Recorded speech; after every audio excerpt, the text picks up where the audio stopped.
नमस्कार, मैं हूं अनुराग चड्ढा। इनसाइड विद अनुराग में आपका स्वागत है। क्या भारतीय जनता पार्टी के साथ सत्ता के गठबंधन में रहते हुए राष्ट्रीय लोकदल अब उन शक्तियों के साथ फिर से अपनी सियासी डोर बांध रहा है जिन्होंने कभी पश्चिमी उत्तर प्रदेश में भाजपा को एक बहुत गहरा और नुकसानदेह चुनावी डेंट दिया था?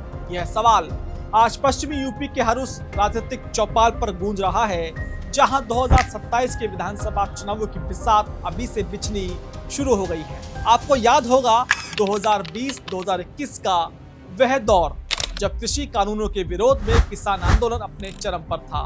उस वक्त भारतीय किसान यूनियन ने पश्चिमी यूपी के गांवों में एक ऐसी लामबंदी की थी जिसने भाजपा के मजबूत सियासी किले को हिलाकर रख दिया था। उस आंदोलन का सीधा असर 2022 के विधानसभा चुनावों में देखने को मिला था। पश्चिमी यूपी के पहले और दूसरे चरण के मतदान में भाजपा को शामली, मुजफ्फरनगर और बागपत जैसी जाट और किसान बहुल बेल्ट में भारी नुकसान उठाना पड़ा था। उस समय राष्ट्रीय लोकदल और समाजवादी पार्टी के गठबंधन ने किसान आंदोलन की लहर पर सवार होकर भाजपा के कई समीकरण ध्वस्त कर दिए थे। अब वही रालोद भाजपा के साथ है, लेकिन उसकी हालिया रणनीति बता रही है कि वह अपने पुराने और सबसे मजबूत जमीनी साथी यानी कि टिकैत बंधुओं को फिर से अपने करीब ला रहा है। दरअसल इस पूरी सियासी चर्चा का केंद्र बनी है हाल ही में दिल्ली में हुई राष्ट्रीय लोकदल के नवगठित संसदीय बोर्ड की पहली अहम बैठक। दरअसल रालोद ने अपने संगठन को राष्ट्रीय स्तर पर धार देने के लिए एक संसदीय बोर्ड का गठन किया है। इस बोर्ड की कमान जनता दल यूनाइटेड के पूर्व दिग्गज नेता केसी त्यागी को सौंपी गई है, जिन्हें अध्यक्ष बनाया गया है। रालोद प्रमुख जयंत चौधरी खुद इस बोर्ड में शामिल हैं। इस बोर्ड में वैसे तो कई ऐसे नाम हैं जो रालोद के मूल ढांचे से बाहर के माने जाते हैं, लेकिन जिस एक नाम ने सबसे ज्यादा राजनीतिक हलचल पैदा की है वो है भारतीय किसान यूनियन के राष्ट्रीय महासचिव युद्धवीर सिंह। युद्धवीर सिंह को इस संसदीय बोर्ड में विशेष आमंत्रित सदस्य के तौर पर शामिल किया गया है। हाल ही में जब दिल्ली में इस बोर्ड की पहली बैठक हुई तो वहां की तस्वीर ने बहुत कुछ साफ कर दिया। जयंत चौधरी ने युद्धवीर सिंह को अपने ठीक बगल में बिठाया। राजनीति में कौन किसके बगल में बैठता है यह सिर्फ एक तस्वीर नहीं होती, बल्कि यह राजनीतिक संदेश होता है। रालोद एक राजनीतिक दल है, जबकि बीकेयू खुद को एक गैर राजनीतिक संगठन बताता है। ऐसे में बीकेयू के एक शीर्ष नेता की रालोद के कोर डिसीजन मेकिंग मंच पर यह एंट्री सामान्य घटना तो बिल्कुल नहीं मानी जा सकती। यह इस बात का स्पष्ट संकेत है कि रालोद और टिकैत बंधुओं के बीच की दूरियां अब खत्म हो रही हैं और एक नई सियासी जुगलबंदी आकार ले रही है। यह घटनाक्रम इसलिए भी राजनीतिक पंडितों को हैरान कर रहा है क्योंकि पिछले कुछ महीनों में दोनों पक्षों के बीच सार्वजनिक तौर पर काफी तल्खियां देखी गई थी। जब जयंत चौधरी ने इंडिया गठबंधन छोड़कर एनडीए का दामन थामा था, तब बीकेयू के राष्ट्रीय अध्यक्ष नरेश टिकैत ने जयंत पर एक बेहद चुभने वाली टिप्पणी की थी। उन्होंने जयंत को हलवाई का ततैया कह दिया था, जिसका अर्थ ये निकाला गया कि जो सत्ता की मिठास देखकर अपनी जगह बदल ले। यह बयान रालोद के समर्थकों को काफी चुभा था। इसके अलावा जमीन पर भी टकराव की स्थिति पैदा हुई थी। गंगनौली में दिल्ली देहरादून एक्सप्रेस वे पर कट की मांग को लेकर हुए आंदोलन के दौरान रालोद और बीकेयू के कार्यकर्ता आमने सामने आ चुके थे और दोनों के बीच तनाव साफ दिखा था।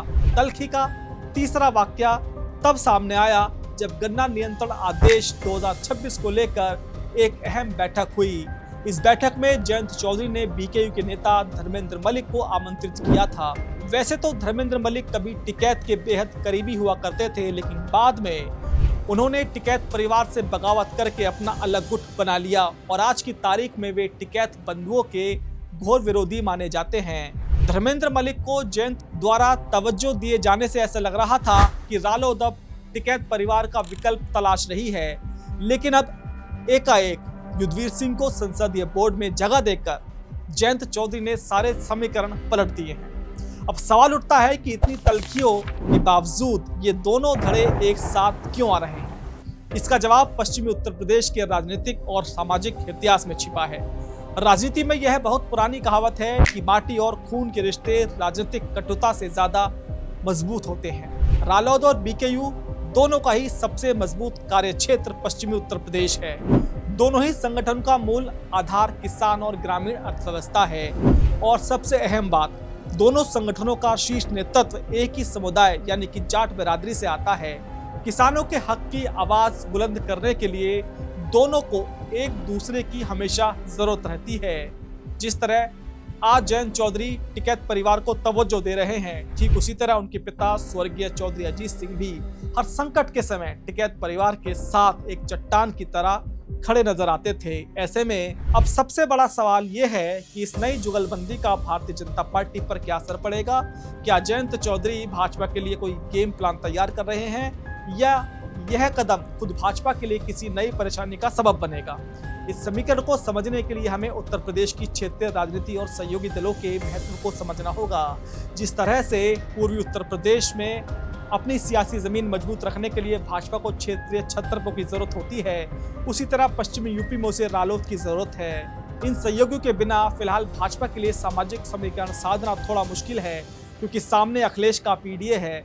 इसी की काट के लिए 2024 के लोकसभा चुनाव से ठीक पहले जयंत चौधरी को एनडीए में भाजपा लेकर आई थी, लेकिन अब जैसे जैसे 27 का रण पास आ रहा है, वैसे वैसे जयंत चौधरी भी एक मंजे हुए राजनेता की तरह खेल रहे हैं। वो जानते हैं कि 2027 के उत्तर प्रदेश विधानसभा चुनाव में अब बहुत ज्यादा वक्त नहीं बचा है। पश्चिमी यूपी में 100 से अधिक विधानसभा सीटें ऐसी हैं जहां किसान राजनीति का सीधा असर पड़ता है। जयंत यह बखूबी समझते हैं कि अगर वह एनडीए का हिस्सा रहते हुए किसानों के असल नुमाइंदे यानी कि टिकैत से कट गए तो जमीन पर उनकी पार्टी का ग्राफ गिर सकता है। युद्धवीर सिंह को रालोद के साथ जोड़कर जयंत चौधरी असल में एक तीर से कई निशाने साध रहे हैं। पहला, वह पश्चिमी यूपी के किसानों और जाट समुदाय को यह संदेश दे रहे हैं कि रालोद आज भी किसानों की ही पार्टी है, भले ही वह भाजपा के साथ सत्ता में हो। दूसरा, वह टिकैत बंधुओं के जरिए उस बड़े तबके को भी सादे रखना चाहते हैं जो भाजपा की नीतियों से नाराज रहता है। इस पूरी रणनीति का दूरगामी असर ये होगा कि 2027 के विधानसभा चुनाव से पहले एनडीए के भीतर जयंत चौधरी की सौदेबाजी की ताकत, जिसे सियासी भाषा में बार्गेनिंग पावर कहा जाता है, वो बहुत ज्यादा बढ़ जाएगी। अगर रालोद के पास बीकेयू का परोक्ष या अपरोक्ष समर्थन रहता है तो पश्चिमी यूपी में जयंत चौधरी एनडीए के सबसे मजबूत और निर्विवाद चेहरे बन जाएंगे। तब भाजपा के लिए रालोद की शर्तों को नजरअंदाज करना ज्यादा मुश्किल हो जाएगा। भाजपा आलाकमान भी इस बात को समझता है कि अब यहाँ पर यह भी हो सकता है कि जयंत चौधरी का यह कदम भाजपा की मौन सहमति से ही उठाया गया हो, ताकि पश्चिमी यूपी में जो सत्ता विरोधी लहर या किसानों की जो नाराजगी 2022 में भाजपा को डेंट कर गई थी, वह 2027 में रालोद रूपी शॉक ऑब्जर्वर के जरिए कम की जा सके। लेकिन इसकी संभावना बहुत कम दिखाई देती है। फिलहाल युद्धवीर सिंह की रालोद के संसदीय बोर्ड में एंट्री केवल एक सांगठनिक नियुक्ति नहीं है, यह पश्चिमी उत्तर प्रदेश की बिसात पर चला गया एक बेहद नपातोला दाव है। रालोद और टिकैत बंधु एक दूसरे के पूरक हैं। जहां रालोद को एक मजबूती जमीनी कैडर और किसान आंदोलन की धार रखनी चाहिए, वहीं बीकेयू को अपनी मांगों को सत्ता के गलियारों तक मजबूती से पहुंचाने के लिए एक राजनीतिक छतरी की आवश्यकता है। 2027 का रण करीब आ रहा है और यह सियासी जुगलबंदी ये तय करने जा रही है कि पश्चिमी यूपी के गन्ने और किसानों की राजनीति में सत्ता का ऊंट किस करवट बैठेगा। लेकिन नजर इस बात पर जरूर रहेगी कि यह दोस्ती आने वाले दिनों में भाजपा खेमे में क्या असर दिखाती है और क्या जयंत चौधरी भाजपा के लिए तारहार बनते हैं या फिर एनडीए के भीतर रहकर अपनी एक अलग समानांतर राजनीतिक लकीर खींचने का काम।